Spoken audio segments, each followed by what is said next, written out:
शांति bypass को लेकर ग्रामीण उपायुक्त सोलन मनमोहन शर्मा व डीएसपी सोलन अशोक चौहान से मिले। इस मौके पर डीसी सोलन मनमोहन शर्मा ने कहा कि सोलन जिला में महात्मा गांधी राष्ट्रीय ग्रामीण रोजगार गारंटी अधिनियम के तहत 2.99 लाख कार्य दिवस अर्जन के लक्ष्य के विरुद्ध 2.96 लाख कार्य दिवस अर्जित किए गए हैं। बाईपास में जो हमारा पब्लिक वर्क्स डिपार्टमेंट है वो लगातार पहले दिन से ही काम कर रहा है और जो फर्दर डैमेज ना हो, खासकर जो नीचे सड़क से नीचे घर हैं उनको बचाने का पूरा प्रयास किया जा रहा है।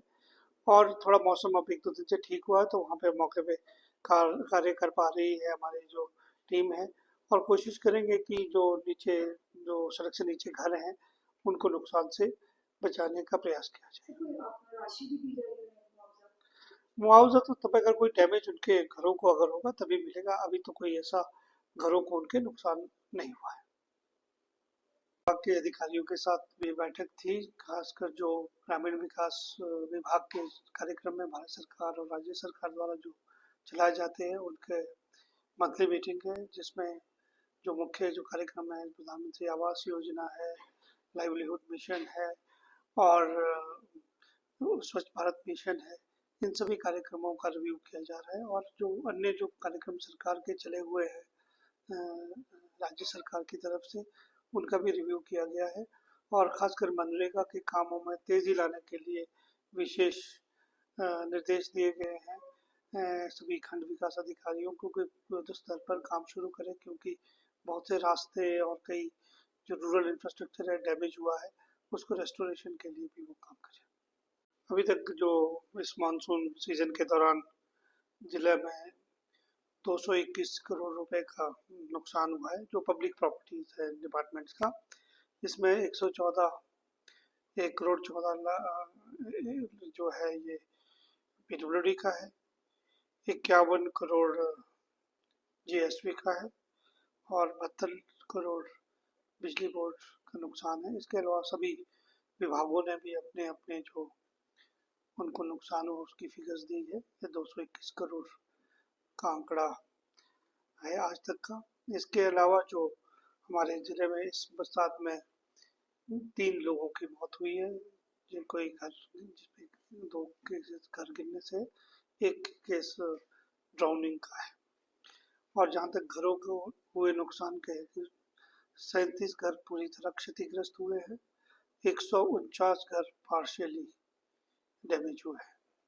सबसे ज़्यादा जो चिंता की बात है वो है कि हमारे यहाँ पंजेरा, नालागढ़ सब डिवीजन, पंजेरा, रामशहर और बद्दी तहसीलों में जो पहाड़ी क्षेत्र है उनमें जो ज़मीन धंस रही है, लैंड सिंकिंग के बहुत से केसेस आए हैं।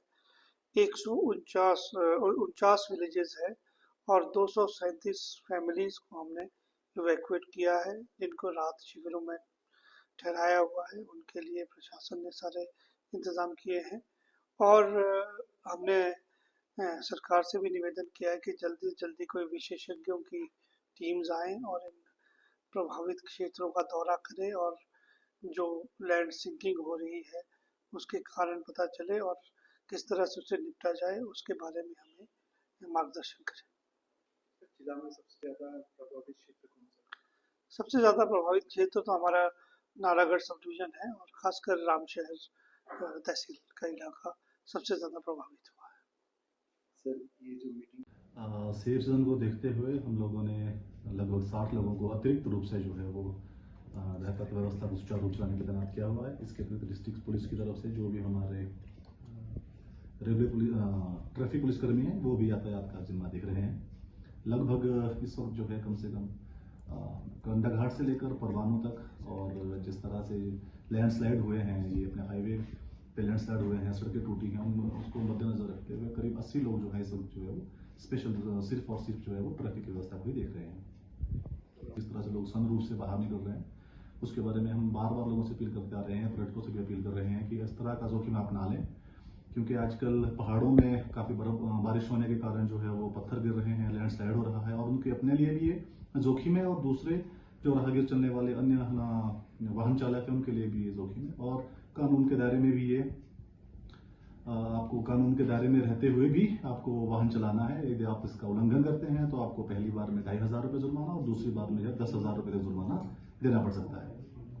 सर रैपिडो इसमें जो भी पंजीकृत वाहन है, जिन लोगों के पास अथॉरिटी है, लाइसेंस है, जो परिवहन विभाग से पंजीकृत है, वही वाहन इसमें प्रयोग में लाए जा सकते हैं। इसके अतिरिक्त जो भी ओवर क्राउडेड व्हीकल्स हैं, चाहे वो ऑटो है, चाहे वो बसेस है, चाहे वो दूसरे कमर्शियल व्हीकल है जिसमें ओवरलोडिंग की जा रही है, उस पर भी हम लोगों ने भी स्पेशली 15 दिनों का जो है वो एक नया अभियान शुरू किया है। इसके रिजल्ट भी आने वाले समय में दिखाई देंगे। ट्रैफिक प्लान्स किस तरीके से हैं सर अभी हम लोगों ने जैसे हमारा शांति बाईपास जो है टूट गया है, जिसकी वजह से जो है वाहनों की आवाजाही बाधित हो रही है, तो हमने बड़े वाहनों के लिए जो सेब से लदे हुए ट्रक्स हैं और दूसरे वाहन हैं, उनको हम 0 पॉइंट से डाइवर्ट कर रखा है। हम लोगों ने उसको शूल यूनिवर्सिटी होते सुल्तानपुर होते हुए डाइवर्ट कर रहे हैं। दूसरे वाहनों को हम जो है शांति से बाईपास की तरफ जो है डाइवर्ट कर रहे हैं। और मेरा निवेदन सभी लोगों से यही है, वाहन चालकों से भी, स्थानीय लोगों से भी, जितना हो सके इन्हीं रूटों का प्रयोग करें और पुलिस की ओर से और प्रशासन की ओर से जो भी आप लोगों को निर्देश दिए जा रहे हैं उनका